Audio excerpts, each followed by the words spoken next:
लोक तिलकम सात्वत वार्ता विभूषणं अमर कृत्य विशारणं प्रबुद्धम लोकम जीवनं प्रमत्याग दीपनं वंदे जीवन जीवनम सत्पुरुषं वंदे पुरुषोत्तमम। परम दयाल श्री श्री ठाकुर परमाराध्या जगत जननी शिशु बाणमा, परम पूज्यपाद पितृदेव शिशु बाणदा, परम पूज्यपाद आचार्य देव श्री दादा, परम पूजनीय बाबायदा, परम पूजनीय अविंदा एवं समस्त इष्ट परिवार के रातुल चरणों में मेरा कोटि कोटि प्रणाम। यहाँ ऑनलाइन इस धनबाद भोली परियोजना केंद्र से युक्त जितने भक्त मंडली हैं सभी को मेरा रानंदी जय गुरु। और जहां तक मेरी आवाज पहुंच रही है, जो हमसे बड़े हैं उनको मेरा प्रणाम, जो हमसे छोटे हैं उनको मेरा ढेर सारा प्यार स्नेहाशीष।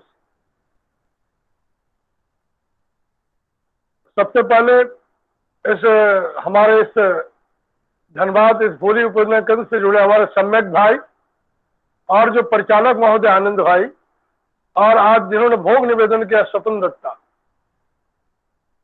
एवं समस्त इस भक्त मंडली को मैं परम दयाल ठाकुर के रातुल चरणों में उनके मंगल, उनके दीर्घायु जीवन, उनके चिरायु जीवन का प्रार्थना परम दयाल ठाकुर रातुल चरणों में करता हूँ। आनंदा का परिचालना, आनंद का मतलब होता है विस्तार लाना।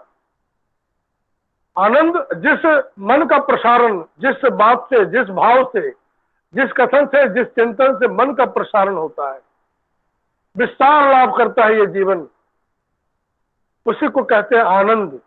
और हमारे आनंद भाई आज बढ़िया से परिचालना करते हुए सबको जो प्रेरणादायक जो शब्द या भाव का व्यवहार कर रहे हैं, अति उत्तम।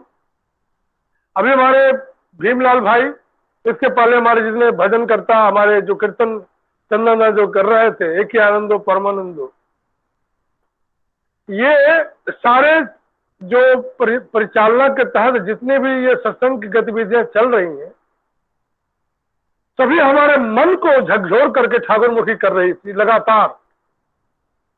अभी चंदन में कीर्तन कर रहे थे, मुझे लग रहा था ठाकुर जी की घटना याद आ रही थी, क्योंकि हम लोग प्रसंग या कुछ भी बातें अगर करते हैं तो सारी बातें हमारे प्रभु के इर्द गिर्द ही होती है।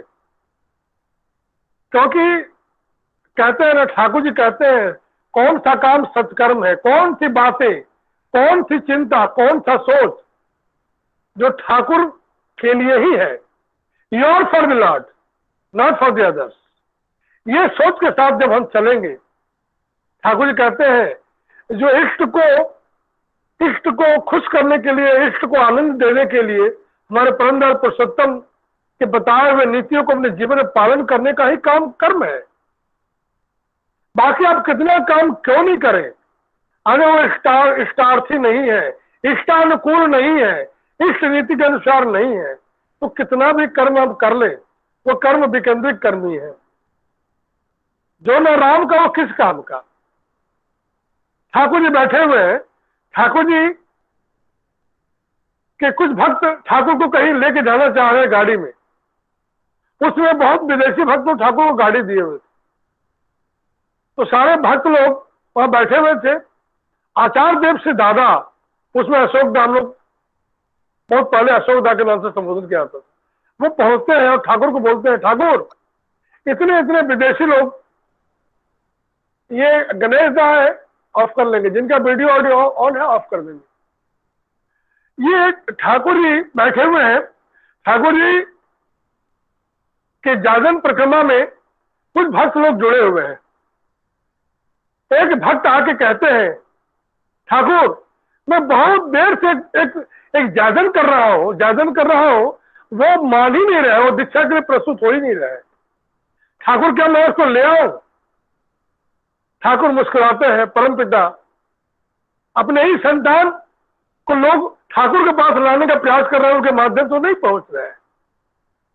ठाकुर के पास जैसे ही आते हैं, ठाकुर एक ही प्रश्न करते हैं, खाइसिस कुछ खाए हो, कहां ठहरे हो? देखिए वो दादा जो जागरण कर रहे थे, वो जागरण कर रहे थे, ठाकुर भगवान है, पुरुषोत्तम है, जय जन जागरण स्मृति कर लो, मंगल होगा। लेकिन ये कोई भी बातों को टच नहीं कर रही थी। लेकिन ठाकुर के पास जैसे ही उनको लेके आया गया, तो ठाकुर बोलते खाइचिस कोथा उठेचिस, उसके संपूर्ण उसकी बात, वो क्या क्या समस्याओं से जूझ सकता है, वो सारे खोज खबर। एक बाप क्या होता है, हमारा बेटा कहीं से अगर आता है तो बाप क्या पूछता है, बेटा ठीक हो ना, तबीयत ठीक है ना, हेल्थ ठीक है ना, खाए हो ना, पैसा है ना, यही पूछता है। तो परम पिता तो सबके पिता है, तो अपने संतान से ही पूछे। वो व्यक्ति ठाकुर के उस भाव से इतना मैंने आह्लादित हो गया और उसके सत्ता को झकझोर दिया कि एक कितना आग्रही, इतना प्रेम का जो स्पर्श है वो माए बाप छोड़ के कहीं नहीं मिलता है। उसको लगा कि ये मेरे माए बाप है, और ठाकुर को प्रणाम करके कहता, ठाकुर हमें दीक्षा ने वो देखिए उतना देर से जागरण कर रहे थे, दीक्षा नहीं हुआ, और एक बात में ठाकुर के पास आकर दीक्षा हुआ।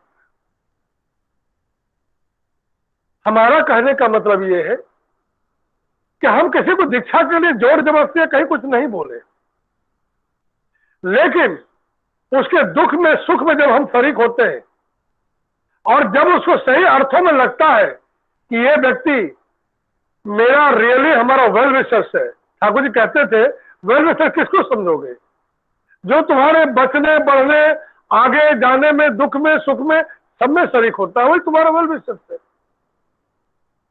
तो वो भक्त थोड़ा सा गुस्सा भी हो गए और ठाकुर को कहते हैं, ठाकुर अब हम जागरण नहीं करेंगे, हम आपको लेके चले जाएंगे, आप जहां जहां आपको लेके जाएंगे तभी दीक्षा होगा। ठाकुर मुस्कुराते हैं, लेकिन ठाकुर का जो लीला है, जो आचरण है, वो कह देता है कि हमें क्या करना है, क्या जागरण करना है। एक छोटी सी बात बता रहे हैं, आप हम लोग के जीवन में बहुत सारी घटनाएं घटती हैं, बहुत सारी घटनाएं घटती हैं। आज इस धनबाद भोली उपजना केंद्र से जुड़े हम लोग जितने भक्त मंडली यहां पर है, सब लोग कहीं ना कहीं ठाकुर से जुड़ना चाह रहे हैं, ठाकुर की बात सुनना चाह रहे हैं कि कौन सी बात हमारे जीवन में मंगलप्रद हो जाए। पुरुषोत्तम भगवान शिव काली दुर्गा भगवान है तो क्या हुआ, आपका क्या हो सकता है। हमारे अंदर जो प्रवृत्तियों का खेल चल रहा, अभी हमारे दादा कह रहे थे, सर्वप्रथम हमें दुर्बलता के विरुद्ध युद्ध करना होगा, वीर बनना होगा, साहसी बनना होगा, जितना संभव शीघ्र हो उस भगाओ उस रक्त शोषणकारी आप साथ वैम्पायर को हमें साहसी बनना होगा, हमें वीर बनना होगा। मैं परमपिता का संतान हूं, मैं शक्ति का तनय हूं, हमें साहसी बनना होगा, अकपट बनना होगा, तभी धर्मराज में मेरा प्रवेश करने का अधिकार होगा। ये सत्यानुसन का पहला वाणी है, पहला सेहत ठाकुर जी की बातें। हम मनुष्य जीवात्मा, हम लोग तो दुर्बलताओं से भरे हुए हैं ही, रहेंगे ही। हम ईश्वर के अंश हैं, हम ईश्वर नहीं है, स्मॉल अंश है। उस अंश को पूर्णता प्राप्त करने के लिए, उस अंश को ठाकुर में होने के लिए, छोटा सा अंश, उसी का विस्तार लाभ करना है, उसी को आनंद कहते हैं। सत्ता सच्चिदानंदमय, ये सत्ता जब रेस्पॉन्सिव होकर के जब विस्तार लाभ करता है, ये जो अंत है, God created man after his own image, हम उस परमात्मा का ही अंत है जीवात्मा, लेकिन हमें परमात्मा की ओर जाना है, हमारा ईश्वर गंतव्य है, ईश्वर मुखी हमारा चरण रखना होगा, ईश्वर मुखी हमारा स्रोत रखना होगा। ठाकुर से एक बार प्रफुल्ल पूछे थे ठाकुर कि हम लोग बहुत त्रुटि से भरे हुए, दुर्बलताओं से भरे हुए हैं, इस दुर्बलताओं के विरुद्ध हमें तो युद्ध करना ही होगा, लेकिन उसके पहले वीर बनना होगा, साहसी बनना होगा। जितना शीघ्र हो इस रक्त शोषणकारी वैम्पायर को भगाओ, ये पाप की ज्वलंत प्रतिमूर्ति है। हमें साहसी बनना होगा, कपट बनना होगा। Is there any readymade process to become a कपट? Is there any readymade process to become साहसी? ठाकुर सत्यानुसरण में जो हम लोग को जीवंत पथ पर चलने का जो दिशा निर्देश दे के गए हैं, आज से लगभग आप सोच लीजिए 1920-1922 की अवस्था में ठाकुर जी का उम्र 1910 में 11 में लगभग 21-22 साल रहा होगा। और उस उम्र में जीवन के समस्त चरण पथ का सार हमारे अतुल्ला को जो ठाकुर जी त्रिहस्त लेके दे के गए, वो सिर्फ अतुल्ला के नहीं था, वो पूरे जीव जगत के कल्याण के लिए था। और हम लोग उस सत्यानुसरण को दैनंदिन कहते हैं ना, कस्तूरी कुंडल में से मृग ढूंढे बनवाही, ऐसे घड़े घड़े राम है तुझको सुलझे नहीं। हमारे नाभि में वो कस्तूरी है, हिरण के नाभि में ही वो कस्तूरी रहता है, लेकिन वो मृग वन में ढूंढते रहता है। हमारे जीवन में परमात्मा का ही अंत है, हम वही जीवात्मा परमात्मा के अंत है।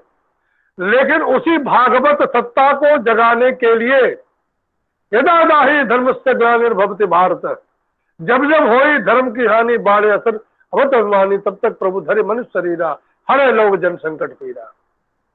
हमारे अंदर जो भागवत सत्ता है, जो ईश्वर का अंत है, उसको जागृत करने के लिए परमदल पुरुषोत्तम का जुग जुग में आना हुआ है। लेकिन फायदा किनको हुआ है, विस्तार किनका हुआ है, आनंद किनका हुआ है, जीवन सार्थक किनका हुआ है? जो सदगुरु के शरणोपन्न हो पाए हैं, जो सतनाम मनन किए हैं और जो सत्संग का आश्रय ग्रहण किए। एक पुण्य बाबा साहब ब्राह्मण बोलते थे, हमारी छोटी बहन ममता उनको बताई थी घटना कि दिल्ली में एक शहर में एक दादा दाढ़ी बना रहे हैं और भगवान का फोटो उल्टा रखा हुआ है। वो शरण वाले से नहीं से पूछते हैं कि भगवान का फोटो उल्टा करके क्यों रखे हुए हो?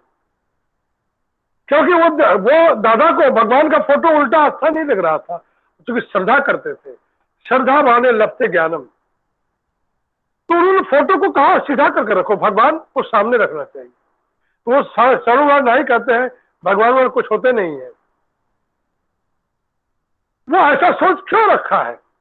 इसी बीच उस दादा को कुछ सुझाई नहीं पड़ा, बगल से कुछ बड़े बड़े चूल दाढ़ी वाले हिप्पी लोग गुजर रहे थे। तो दादा ने कहा कि भाई साहब, आपका सैलून है, आप नाई का दुकान खोले हैं और बगल वाले लोग इतना बड़ा दाढ़ी इतना चूल गंदा बिखेर के जा रहे हैं, उसको काटते क्यों नहीं है? तो सैलून वाला कहता है आप गजब आदमी है, वो मेरे पास आएगा तभी तो उसका दाढ़ी बनाएंगे, वो मेरे पास आएगा तभी तो दाढ़ी बनाएंगे, बाल बनाएंगे।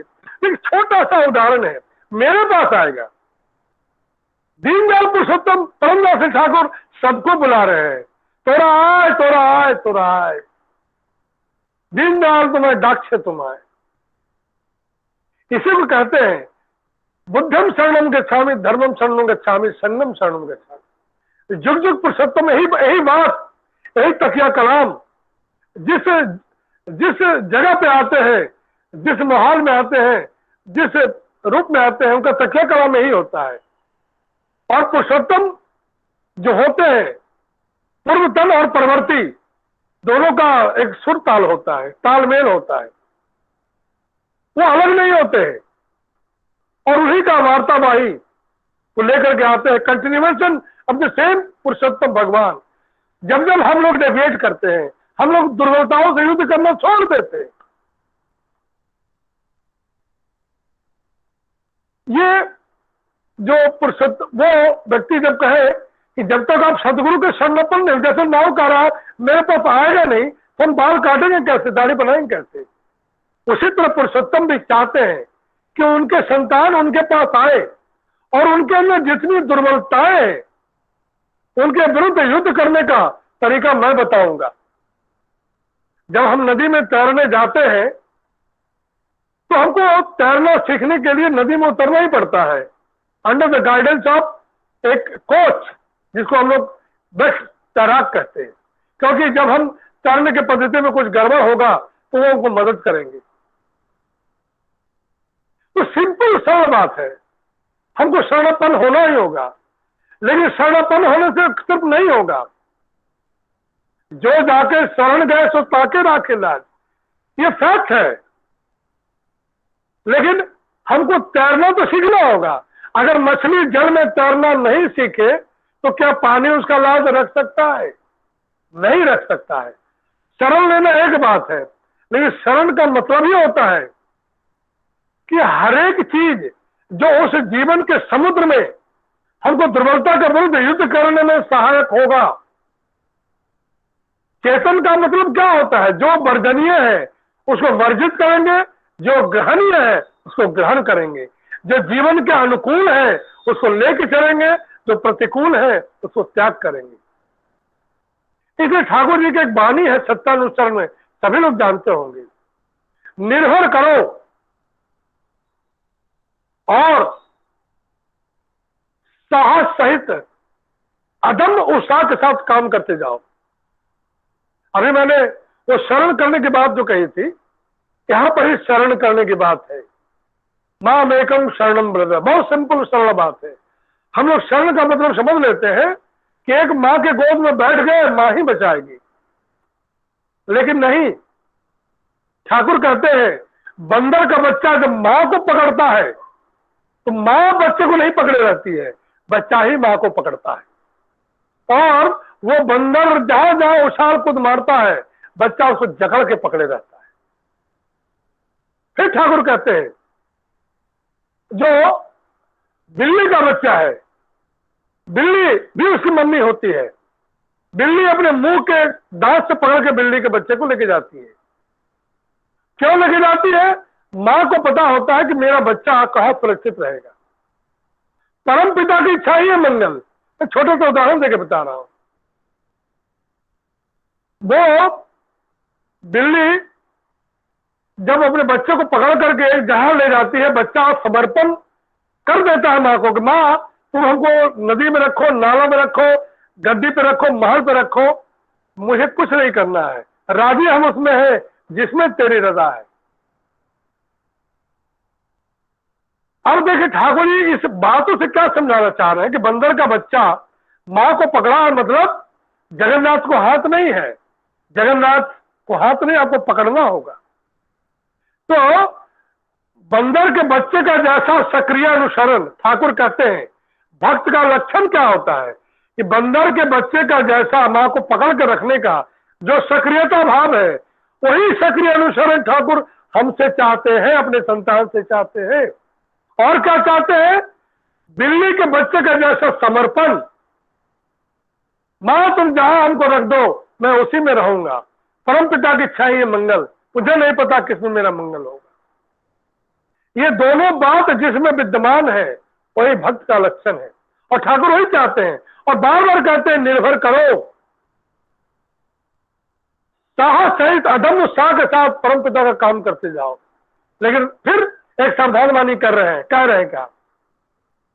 ध्यान रखना तुम्हारे काम के दरमियान तुम्हारा तुम्हारे परिवेश का जिससे कोई अमंगल ना हो। हम लोग बहुत काम करते हैं ना, हम कभी नहीं सोचते हैं कि मेरे इस गाड़ी, एक बार हमारे आश्रम में एक बहुत ही करीब हमारे क्लोज एक भक्त मेरे कार के पीछे जस्ट स्कूटर रख दिए, और मैं जब गाड़ी निकालने की बारी है तो मैं निकाल नहीं पा रहा था, और वही दादा हमसे आंख का ट्रीटमेंट लेना चाह रहे थे। तो मैंने उनको ही कहा कि पता नहीं किसी को क्यों नहीं पता होता कि दूसरे का सुविधा क्या होगी, देखिए हम गाड़ी निकालेंगे कैसे? तो वो दादा कहते दादा हमसे भूल हो गए। देखिए हम सदगुरु के संपन्न होने से हमारे अंदर जो त्रुटियां होती है, हमारे अंदर जो गलतियां होती है, वो उसको जब कोई नोट करता है तो समझ में आता है, और हम सहज रूप से स्वीकार करके उसको हम लोग फिर निर्भूल करने का कोशिश करते हैं। और जगत में जहां सदगुरु का संपन्न अवस्था नहीं है, वहां हो सकता है अहंकार की अवस्था हो, और तू मैं की अवस्था हो, और शायद झगड़े की अवस्था पहुंच जाए। मेरी इच्छा मैं गाड़ी कहीं भी रख सकता हूं, लेकिन जब हम ठाकुर के संपन्न होते हैं, हमारे अंदर ये सुकृति होती है, ये बोध जागृत होता है कि हमसे गलती हो गई, और इसी गलती को जब हम स्वीकार सुधारते हैं तो हम विवर्तन या वर्धन, जिसको हम लोग कहते हैं, आगे इस तरह का गलती नहीं होता है। तो ठाकुर कहते हैं कि साहस अदम्य उत्साह से काम करते जाओ, लेकिन तुम्हारा या तुम्हारे परिवेश का दूसरे का मंगल न घटे, सौभाग्य लक्ष्मी तुम्हारे घर में बंधी रहेगी। फिर ठाकुर कहते हैं, हम अभी पढ़े, हमारे दादा कह रहे थे हमें वीर बनना होगा, साहसी बनना होगा, अकपट बनना होगा, तभी धर्मराज में प्रवेश करने का अधिकार होगा। ठाकुर कहते क्या है, वीर भोग्य वसुंधरा।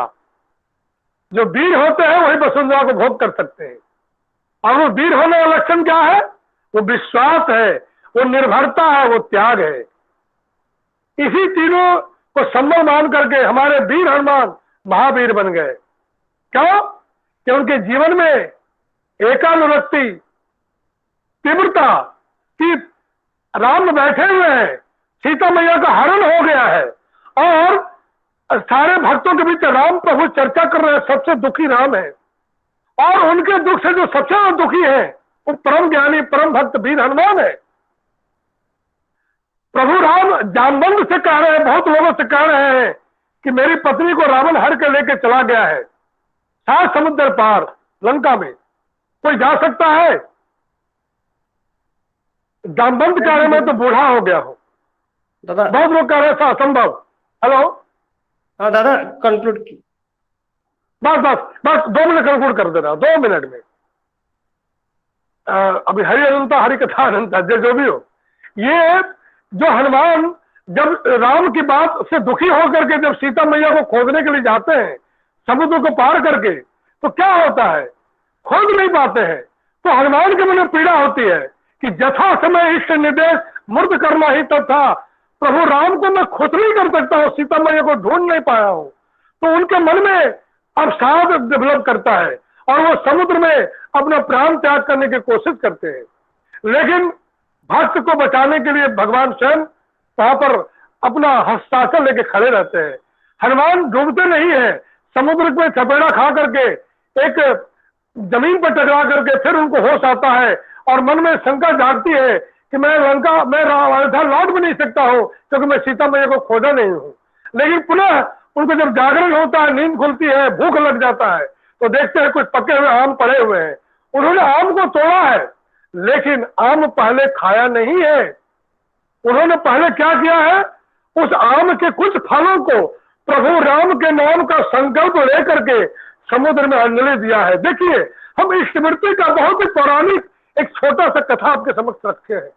वो हनुमान राम को पहले आम का भोग निवेदन करके जब समुद्र में जल अर्पण करते हैं और जल अर्पण करने के बाद कहते हैं ना, मेंटॉस खाओ दिमाग की बत्ती जलाओ। हनुमान के मन मस्तिष्क के अंदर उस स्मृति रूपी आम का जब अर्घ निवेदन किया गया, उनके मन के अंदर ऐसा हलचल हुआ कि हनुमान के अंदर वो समाधानी, वो अनुसंधानी, वो सीता मैया को खोजने का जो भाव पुनः जागृत हुआ और पुनः वो अशोक वाटिका में जाकर के सीता मैया को खोज पाए। मैं इस संदर्भ को इसलिए रखा कि स्मृति का एक अद्भुत प्रसंग था कि प्रभु को जब हम स्मृति निवेदन करते हैं, मेरे जीवन में अगर प्रभु प्राणी होंगे और प्रभु के लिए इष्ट में यदि स्वार्थ तेरा उनसे ही करता प्यार, हर कर्मों के मध्य में उनका ही स्वार्थ उजियार। अगर हमारे जीवन में ये संकल्प अगर हम अपने गांठ बांध करके कर्मों में उसको अवलंबन करके अगर प्रस्फुटित करने की कोशिश करेंगे दादा, तो कह सकते हैं कि अपने जीवन में जो मंगल का पथ है और वो प्रशस्त हो जाएगा। और हम लोग भी इस जीवन में जो मनुष्य रूप का जो सिद्ध पाए हैं, हम इस वसुंधरा में रह करके हम भी वीर हो गया वसुंधरा का रूप अपने जीवन में भोग कर सकते हैं। मैं परम दयाल श्री ठाकुर के रातुल चरणों में इस भोली उपन्यास से जुड़े जितने भक्त मंडली है एवं इनसे जुड़े जितने विश्व विस्तार में जहां तक ठाकुर की बातें हम लोग पहुंचा सकते हैं, सभी को मंगल के पथ पर अगर ला सकते हैं, यही परम दयाल पुरुषोत्तम के रातुल चरणों में मेरा एकांत प्रार्थना है दादा। जय गुरु।